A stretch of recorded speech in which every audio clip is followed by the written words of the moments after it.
Hi everyone, I am Mayank Joshipura, and today we are going to look at the epicenter of global coronavirus disease, which is COVID-19, US. The US has emerged as an epicenter or hotspot for COVID-19. New York itself accounts for close to 10% of the world cases. What is happening in US? That is what we are going to look into. And then we'll see how the insights that we receive or gain from US can help us dealing with such cases in India. But before we start, let's talk about some good news emerging from the world on COVID-19 front. Most of the Western European countries have started seeing decline in active cases, which means number of recoveries have started surpassing number of new cases on a daily basis. Including in US, the curve is flattening out. The doubling rate of COVID-19 cases globally has gone up from about 4 days a month back or little less more than that to about 30 days now, which means the number of recoveries from here on is going to be much more than number of new cases. So most countries will start seeing decline in active cases. What is happening in US is something which is very interesting. There we have seen New York and New Jersey account for large number of cases, close to 40% of the US cases itself, but globally the numbers are improving significantly. The number of critical cases to active cases have come down from 5% to about 2%. And in absolute terms also, the number of critical cases are just about 50,000 now. As a result, what we are going to see is that the death to close cases ratio, which is right now at 18%, which in case has, for instance, has come down from 22% to 18% in last 2 weeks, is going to go down sharply to just below 10% in maybe next 2-3 weeks itself. Most of the countries will start seeing number of active cases will start declining. That said, different countries are at different life cycle when it comes to COVID-19, and people are concerned what's going to happen to a country like India, because the epicenter probably has shifted from China, then to Italy, to maybe US, and now sort of countries like India and some of the African countries will start seeing spike. Well, the good news is that's not happening. At least the data is not suggesting that. The doubling rate in India, which has gone up from 4 days to 11 days in just about a month. The number of cases that we have, or number of tests that we have conducted have shot up to about 9 lakh, or we have tested close to 9 times or 100,000 to 900,000 in just less than a month's time.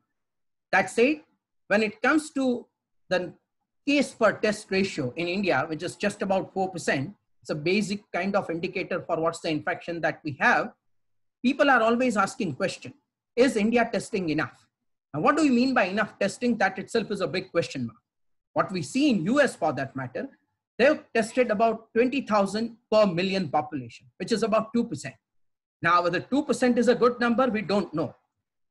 India, which has tested 9 times more number of cases, and therefore the test per million has gone up to about 700 from less than 100 in less than a month's time. Still, looking at a huge size of population that India has, we are nowhere close to what US probably has tested, about 20,000 per million of population. India is just about 700 per million of population.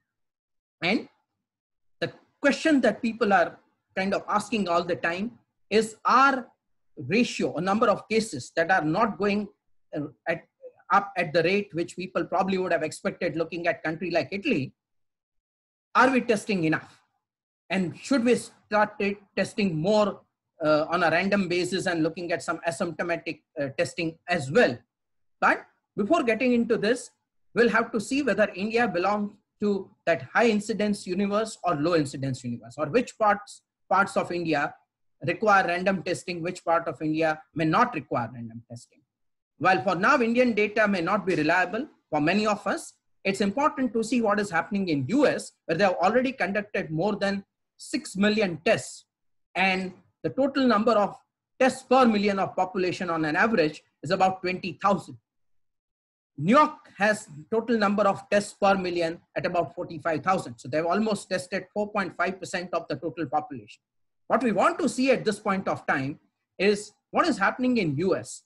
Is US seeing a uniform pattern, or each state has its own kind of characteristics, and therefore each one of them should have been treated differently or should be treated differently. And the same is true for any other country for that matter.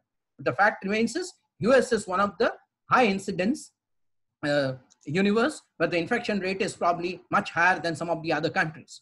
So let's look at what this tree map on the left top that you can see here, right? And the size of this rectangle, the part of the rectangle, shows total number of cases. And as you can see, 40% of the area, which is occupied by New York and New Jersey. If you add 4 more states, that is Massachusetts, Illinois, California, and Pennsylvania, you can see roughly 60% of total number of cases belong to this 6 states. Now, how to read this data? And look at New York for that matter. New York has tested about 900,000 people. And look at the case per test ratio, which is a basic indicator of infection, which is close to 30%. Now, this is huge, which means it's high incidence universe, and picking up any individual and testing is a good strategy because it eventually may not lead to false positive, or the correct true positives are going to be much more than false positive.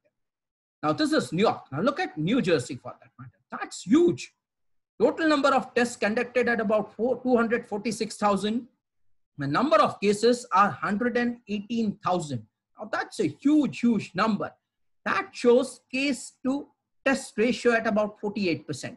Let's put these things in perspective. While in absolute terms, India has tested 9 times more in last 1 month or so. From 100,000 or so, we have gone up to 900,000. But the cases to test ratio has remained between 4 to 5% at a country level. Now, if you look at New Jersey and New York, which are having huge kind of case to test ratio, which is about 48% and 30%. Now, the question is, if we go and test more individuals as a percentage of population, whether this case to test ratio will go up. Of course, absolute number of test cases may go up, but whether the ratio infection rate itself would go up, the intuitive answer is no, it should be other way around. Because if your population is not high incidence, if you start testing on a random basis, the probability of someone test positive, not having any symptoms or on a random basis, ideally is much smaller than someone who has shown symptoms for that. And therefore, if you start testing on a random basis for large number of people, chances are there that you will see the actual case to test ratio, which has come down. In India, we have seen a slight decrease, but it's there between 4 to 5%. But let's focus on US. That's there. There also is a huge variation across states. So for that matter, if you see the New York, which has a population of about, let's say, how much? 20 million, vis-a-vis Florida, which also has a population of about 20 million, right? But in Florida, what you see is that the case to test ratio, in a way, this is infection rate that we are talking about, is just about 9%, versus in New York, that is a huge 30%. That's a big, big number. As a result, the total number of cases in Florida with the same size of population is close to 1/10 of what we see in US. Whether the secret is lying in the fewer number of people tested, the answer to an extent, yes, but if you go to the low level data, the answer is no, because there also they've tested about 19,000 per million of population, is little less than 1/3 of, or little more than 1/3 of what's US, but number of cases are 1/10. Now that results in case per test as a much smaller ratio. On the other hand, if you look at say New Jersey for that matter, that number is phenomenal. I mean, it's just tested about 27,000, which is half as much in New York itself, but they have seen large number of cases. The number of cases or case to test ratio is the highest there, which is at about 48%. Now, leaving this, and if you want to see a test like, let's say, Washington. Now, Washington, which you can see has a comparable population to New Jersey, which is very similar. It's 7.29 million versus here it's about 8.8 million. And what you are seeing here is the infection rate is just about 7%. Have they tested less on a per million population? The answer is no. You can see that where Washington has tested about 27,000, similar to what you can see in New Jersey, the infection rate is much smaller, and as a result, what you can see, the total number of cases there are much, much smaller compared to what probably otherwise you see in New Jersey, which is like 118,000 versus just about 14,000. Now, let's shift focus to the next quadrant that you can see, which tries to show you the tests per million of population on the x-axis versus the cases per test on y-axis. Remember, intuitively, if you start testing on a random basis, more number of people, to begin with, the ratio may start falling, and eventually it may not have a large impact. But there is a popular perception that if you start testing more on a per million population, the case to test ratio itself may start moving higher. Now, if you look at this number, and let's say India wants to go for 2% per million of population test to million population ratio, even if we start testing 200,000 a day, we need about 100 days or 125 days to reach that 2%. That's a huge ask. Yesterday or on the 1st May, we tested about 72,000. The bigger question is, should we do that? Because if you look at this high level data, you may get the feeling that, well, there is a relationship out there. And that relationship that you can see here is what you see. It's a slight positive slope here, which means tests per million going up, cases per test is going to go up. Well, that's something which you try to see a high level data. As you come to this low level data, if you do the slicing of it, I'll show you some specific instances. So you see this quadrant here, high infection rate versus low infection rate. So let's look at those who have tested almost the same tests per million population. And we are trying to control for the size of population as well. So I'm showing you this Tennessee here and Washington. Now this Washington here is about 7.29 million of population. New Jersey, which is about 8 million of population, right? So they are having very similar size of population out there. It's, as you can see, this New Jersey population is about 8.88 million or 9 million. And if you compare this, both the states are comparing similar testing, similar number of cases on a per, or going for similar tests per million population, which is close to 27,000. But there is a huge, huge difference when it comes to case per million of population or total number of cases. The case per million of population in Washington is about 2,000, whereas in New Jersey, it's about 13,000. Remember, test per million of population is very similar. The population size also is not very different. The same is true if you look at the other similar state, which is, say, Tennessee here. Just again, the population size is not very different. It's about 6.66 million. The total number of cases per million population is about 1,614. And they are also testing very similar number of people on a per million basis compared to New Jersey for that matter. In between somewhere lies this Connecticut, which is a smaller test in terms of size. But if you look at number of cases or number of tests per million of population, which are same, but the number of cases which are very different. It's 7,000. So it's somewhere in between what you can see. There's New Jersey and Tennessee here. So if you look at this granular data, not just high level data that you can see here, and if you look at this, you see different states with almost similar size of population and tests per million population, which means they are testing almost similar number of cases and large number of cases. We talk about 27,000 per million, which is about 3% of the population. What we are seeing is the infection rate, that is cases per test, is very, very different. So whether to just go and keep on testing or not, it's a big question mark. So while it makes a lot of sense in New Jersey, because you should go for random testing looking at the infection rate of close to 48%, and the chances of your getting false positive if you test a random individual is much less, that strategy probably should not be applied when it comes to Tennessee and Washington. Probably to begin with, that has been followed, but whether that should be followed now or not, it's a question mark, because these states eventually may succumb to the problem of what we refer as this base rate neglect, or for that matter, the false positive paradox, which means you will have large number of false positives, which may have its own economic, social, and load on healthcare system kind of consequences. Now, this is one part of it. Let's look at the other side of it. What happens to those who have been following aggressive testing versus conservative testing? Now, this will hold some insights for a country like India who have been testing, but the primary strategy is just to look for testing those who are symptomatic or looking for contact tracing. Just going for random testing may lead to a significant risk of false positive, and it has its own consequences, especially with the size of population that we have, and our economy probably is not as rich or sound as in terms of the overall wealthiness or all the kind of wealth index when it comes to some of the Western European countries and US.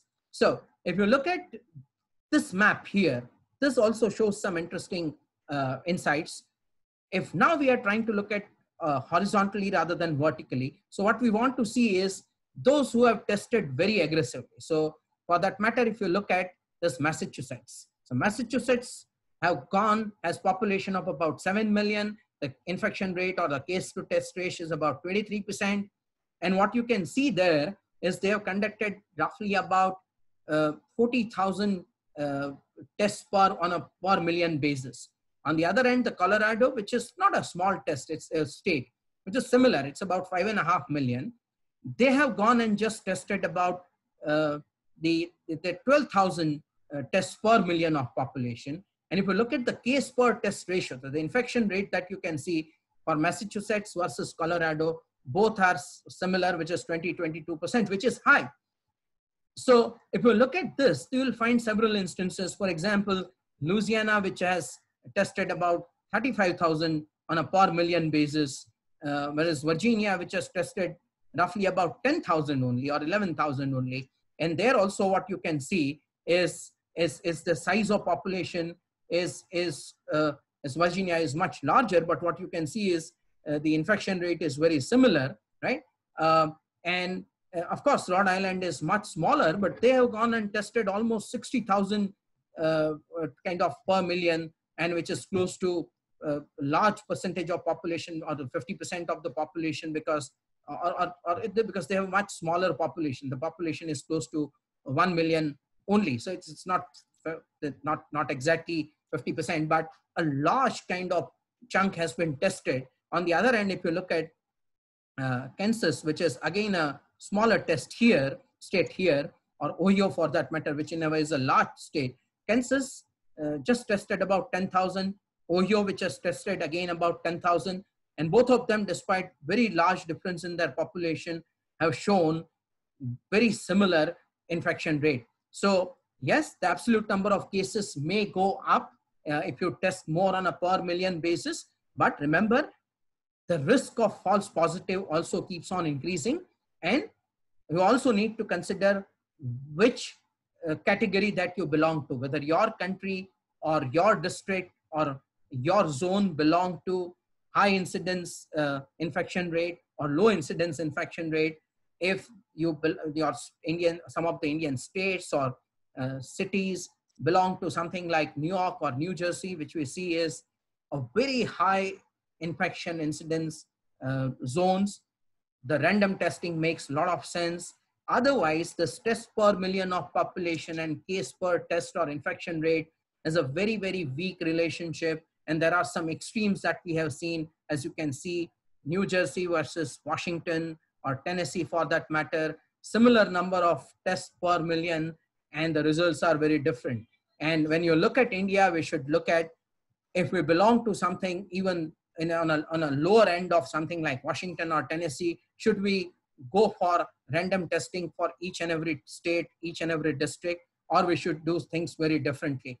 The US data is quite substantial and probably very exhaustive on a state level. And while we may not rely on some of the Indian data, we may have some skepticism looking at the small numbers on a per million tests, etc. This data indicates that there is no convincing relationship, and it's all horses for courses like approach. And that's something we should look at when we go and take further action. In a way, there are advantages in picking later than earlier. because we get insights from what has happened to Italy for that matter. A month back, they were in terrible situation. In 25 days leading to end of March, the number of cases have gone up by 32-fold. And since then, it has sort of taken almost 30 days to double the rate. And now we can see the number of active cases have actually started coming down. The situation is improving globally. US also has started seeing significant spike in doubling rate, which means the situation in a way is improving. Number of new cases that are coming every day are in the range of 25 to 35,000 on the base of about 1 million cases. Is going to be more than a month of doubling rate. In fact, it's going to be much better going forward. And looking at that average recovery rate period of 2 weeks or a little further than that, there's no doubt that going forward, we'll start seeing number of active cases start coming down in US as well. And India at this point of time is having a doubling rate of about 11 days. As soon as we hit doubling rate of about 17, 18 days, we'll also start seeing number of cases coming down, because in India, our recovery rate is far, far better compared to others. The global average of death to close cases is about 18%. India has already hit that number of 10%, which was about 26% 2 weeks back. So going forward, we'll talk and discuss this dashboard about India and see what's happening at within each state of India. What should be done? We'll have similar chart or dashboard for India, and we'll try to see, leaving a few states and few districts, how large part of India may become COVID-free. And hopefully in next 2.5 weeks or so, we'll see total number of cases or total active cases will peak at about 80,000 total number of cases. And then from there on, we'll start seeing the active cases will start going down. And eventually, this death ratio also will come down to about 5%, which is close to 10% at the moment. So if you have liked this video, please like, share, give your comments and suggestions. We'll keep on coming up with insights from whatever data available. Remember, we are not, or I am not a medical professional. And what I'm just trying to do is I'm looking at the data and try to derive whatever insights by ignoring noise. We get a lot of negative news every day, and we are just missing out on some of the key numbers that are emerging, showing great improvement in COVID-19 situation across the globe, more so where the epicenter of COVID-19, Italy itself has started seeing number of active cases coming down. So thank you everyone once again, and we'll keep on talking to you. Thank you.